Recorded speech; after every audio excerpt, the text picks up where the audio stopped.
Good morning students. आज हम 12th geography का जो हमारा 4th लेसन है मानव विकास, उसका सेकंड पार्ट करेंगे। तो इसमें हमारा फर्स्ट क्वेश्चन है, मानव विकास की प्रवृत्तियों का वर्णन करो।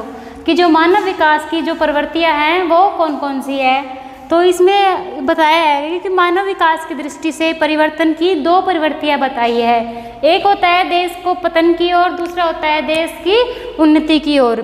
तो इसमें फर्स्ट है, मानव विकास की दृष्टि से दो प्रवृत्तियां बताई है। कौन कौन सी? एक देश की पतन, एक दो मतलब जो देश होता है उसकी एक पतन की ओर होते हैं, दूसरा इसमें पॉइंट है एक उन्नति की ओर होती है। जो हमारे देश के पतन के कारण है वो बताए हैं, उसके कुछ पॉइंट्स यहाँ पे बताए गए हैं। जो पहला पॉइंट है वो है महामारी का प्रसार से जीवन पर्यायता में कमी। कि जो महामारी जब भी मतलब किसी देश में लंबे समय तक कोई भी महामारी चली हुई होती है तो उस देश की जो लोगों की जो जीवन प्रत्याशा है उसमें कमी आ जाती है। जो लोगों की जो जीवन मतलब आयु होती है उसमें कमी आ जाती है, लोगों की संख्या में भी कमी हो जाती है महामारी के चलते।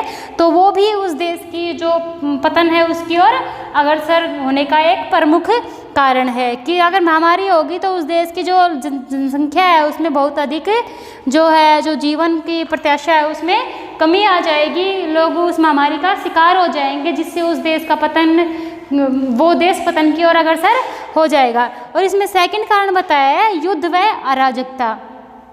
कि जो देश है उसके पतन का दूसरा कारण इसमें बताया है कि जो देश का जो अगर देश में लंबे समय तक युद्ध और अराजकता फैली रही तो उस देश में का पतन धीरे धीरे हो जाता है। किसी भी देश में जो युद्ध होता है, युद्ध के दौरान फैली गई जो अराजकता फैलती है, जो अशांति फैलती है, उसमें लोग है युद्ध के दौरान लोग बहुत ज़्यादा लोग मर जाते हैं। और जो उसमें देश में जो भी अशांति फैली हुई होती है वो उससे उस देश का पतन होना शुरू हो जाता है। तो ये हमारा पतन का दूसरा कारण बताया है। तीसरा इसमें बताया है कि आर्थिक विकास में स्थिरता के कारण जो देश का जो आर्थिक विकास है उसमें अगर स्थिरता आ गई, वो उसमें स्थिरता आ गई तो वो भी देश के पतन का कारण बन जाता है। कि अगर देश का अगर आर्थिक विकास ही नहीं होगा तो उसमें जो देश का संतुलन है वो बिगड़ जाएगा। जो उस देश का जो मतलब आर्थिक विकास है उसमें स्थिरता के कारण उसका पतन होना शुरू हो जाता है। अगला हमारा इसमें पॉइंट बताया है, कई वर्षों तक लगातार सूखा या अकाल पड़ने से भी वो देश से पतन की ओर अग्रसर हो जाता है। जब सूखा या अकाल पड़ता है तो उस देश में जो लोगों का जो जीवन की जो शैली है वो उसमें बहुत अधिक चेंजेस आ जाते हैं। उन बदलावों के कारण ही उस देश के जो लोग हैं वो बहुत ज़्यादा अस्त व्यस्त रहते हैं और उसमें जो देश के जो लोग हैं उनका और मतलब उस देश का पतन होना शुरू हो जाता है उस अकाल या सूखे के कारण। उसके कारण वो लोग बहुत ही परेशान होते हैं और अपने मवेशियों को लेकर इधर उधर घूमते रहते हैं। तो कई वर्षों तक अगर लगातार अकाल पड़ता रहा तो उस देश का जो आर्थिक विकास है वो रुक जाएगा, उसके साथ साथ उसका पतन होना शुरू हो जाता है। तो ये वो हमारे कुछ पॉइंट्स हो गए हैं कि जो देश को पतन की ओर अग्रसर करते हैं, वो पॉइंट्स हो गए। अगले है हमारा इसी में पॉइंट्स हैं कि जो उन्नति के जो कारण है वो कौन कौन से होते हैं। जो भी मानव विकास में इसमें बताया है कि जो प्रवृत्तियों के जो मानव विकास की दृष्टि से जो परिवर्तन है उसके दो कारण, देश में दो कारणों परिवर्तन बताए हैं। एक होता है पतन की जो कारण है वो, दूसरा होता है उन्नति के कारण होते हैं वो। पतन के कारण हम पढ़ चुके हैं, अब हम पढ़ते हैं जो उन्नति के कारण होते हैं वो कि क्या क्या कारण होते हैं एक देश की उन्नति के। तो इसमें पहला पॉइंट हमें बताया है कि देश में शांति, स्वच्छता, सक्षम प्रशासन और कल्याणकारी सरकार।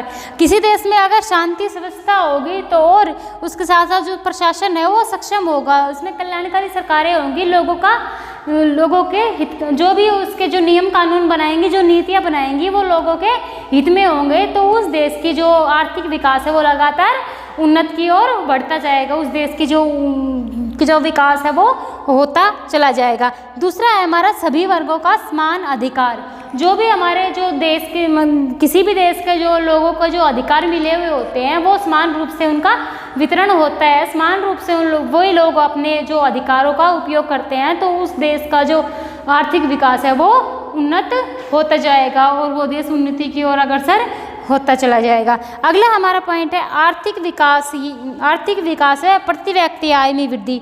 जो भी उस देश मतलब किसी भी देश का जो आर्थिक विकास है या फिर उस देश की जो प्रति व्यक्ति आय है उसमें अगर वृद्धि लगातार उसमें वृद्धि हो रही होती है तो उस देश का जो उन्नत है वो देश लगातार उन्नति की ओर अग्रसर होता चला जाएगा। क्योंकि किसी भी देश का मानव मतलब देश का विकास है या आर्थिक विकास है वो प्रति व्यक्ति आय पर बहुत अधिक डिपेंड करता है कि जो लोगों की जो प्रति व्यक्ति आय है अगर उसमें लगातार वृद्धि होती जा रही है तो वो देश उस देश का जो आर्थिक विकास है वो लगातार बढ़ता जाएगा। अगर किसी देश की जो आर्थिक विकास है जो आर्थिक मतलब जो प्रति व्यक्ति आय है वो उसमें अगर गिरावट आएगी तो उस देश का आर्थिक पतन होना शुरू हो जाएगा। लेकिन अगर उसमें वृद्धि होती जा रही है तो उस देश को वह देश उन्नत की ओर अग्रसर होता जा रहा है। अगला है इसमें पॉइंट है स्वास्थ्य सेवाओं का विस्तार। किसी भी देश में जो स्वास्थ्य से जो सेवाएं होती है अगर उसमें वो अच्छी होंगी उनका जो मतलब वो जो सेवाएं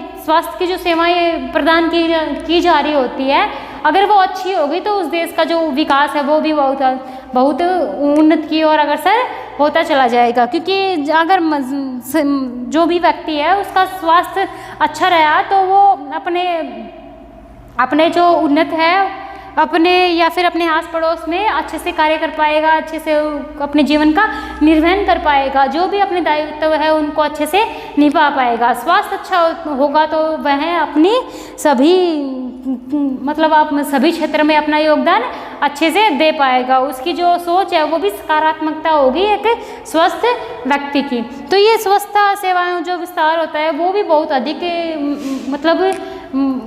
अधिक ये बोलेंगे कि जो स्वास्थ्य सेवाओं का जो विस्तार है वो भी बहुत अहम भूमिका निभाता है सरकार देश की उन्नति के कारण। तो ये हमारे कुछ कारण थे। पहला था देश में शांति और व्यवस्था, सक्षम शासन, न्याय जो कल्याणकारी सरकार है वो होना अत्यंत आवश्यकता होती है उन्नत सरकार के लिए या उन्नत देश के लिए।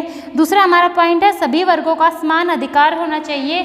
अगर सभी लोग अपने जो अधिकार होता है उसका समान रूप से उपयोग करेंगे तो उस देश को उन्नत होना अनिवार्य हो जाता है। उस देश का वो देश उन्नति की ओर अग्रसर हो जाता है। अगला है हमारा आर्थिक विकास है प्रति व्यक्ति आय में अगर वृद्धि होगी तो अगर प्रति व्यक्ति आय में वृद्धि होगी तो देश का आर्थिक विकास में वृद्धि होगी और देश उन्नति की ओर अग्रसर होगा। अगला है पॉइंट है इसमें स्वास्थ्य सेवाओं के विस्तार। अगर स्वास्थ्य सेवाओं का विस्तार होगा तो उस देश की उन्नति भी होती चली जाएगी। क्योंकि स्वास्थ्य शरीर से ही स्वास्थ्य देश या अपने जो भी वो कार्य करेगा उसमें उसका मन अच्छे से लगा रहेगा। स्वस्थ व्यक्ति का वो अपना जो जीवन निर्वहन है वो अच्छे से कर पाएगा। जो भी उसके दायित्व उसे दिए गए हैं वो अच्छे से उन दायित्वों का निर्वहन कर पाएगा, उन दायित्वों को निभा पाएगा। अगर उसका स्वस्थ शरीर रहा तो अगर कोई भी व्यक्ति अस्वस्थ हो जाता है तो वो अच्छे प्रकार से उन भी जो दायित्व उनको मिले हुए होते हैं उसका उपयोग नहीं कर सकता और साथ साथ उसके अंदर नकारात्मकता ऊर्जा भी पनपने लग जाती है। तो स्वास्थ्य सेवाएं जो उसका विस्तार है जो वो भी एक उन्नत देश की बहुत अधिक प्रभावित करती है। तो ये हमारे कुछ कारण थे, उन्नति के कारण थे कि किसी भी देश की जो उन्नति होती है उसके कारण थे ये। अगला हमारा इसमें क्वेश्चन है कि मानव विकास के विभिन्न उपागमों का वर्णन करो। कि जो मानव विकास में जो भी उपागम जो भी उपागम होते हैं वो क्या क्या होते हैं। तो इसमें बताया गया है हमारे आंसर में कि मानव विकास को देखने व समझने के अनेक उपागम होते हैं कि किस प्रकार से हम जो है देश के जो विकास है उसका पता लगा सकते हैं। क्यों, कौन कौन से कारण हैं। पहला है हमारा आय उपागम कि किसी भी देश की आय के प्रति व्यक्ति आय बोलेंगे या फिर किसी भी देश की जो आर्थिक आय से उससे हम ये पता लगा सकते हैं कि उस देश का जो आर्थिक विकास है वो किस प्रकार से चल रहा है, कि जो उसका विकास है वो उच्चतम है या फिर निम्न स्तर है। जो प्रति व्यक्ति आय है या आय उपागम है उसमें हम देखते हैं कि जो हमारे विकसित देश हैं उसके जो आय उपागम है वो बहुत ज़्यादा मिलता है और जो हमारे विकासशील देश है उसके जो आय उपागम है वो कम मिलते हैं। उसके साथ साथ ही ये देखा जाता है अगला है हमारा कल्याणकारी उपागम। कल्याणकारी उपागम में हमें ये बताते हैं कि जो भी देश के द्वारा हमें जो सुख सुविधाएं दी गई होती है उसका किस प्रकार से लोग निर्वहन कर रहे हैं। और अगला है हमारे जो विकासशील देश है उसके अंदर जो लोग होते हैं वो अधिकतर लोग विकासशील में जो लोग होते हैं वो प्रथम श्रेणी के जो उत्पादन है उसमें ज़्यादा क्रियान्वित होते हैं। वो लोग प्रथम श्रेणी में लगे हुए होते हैं, जिससे कारण उनकी जो आय है वो बहुत मतलब और देश जो आय बोलेंगे वो कम हो जाती है विकसित देशों की वजह से। जो विकसित देशों में है उसमें जो लोग हैं वो द्वितीय और तृतीय श्रेणी में जो उद्योग धंधे हैं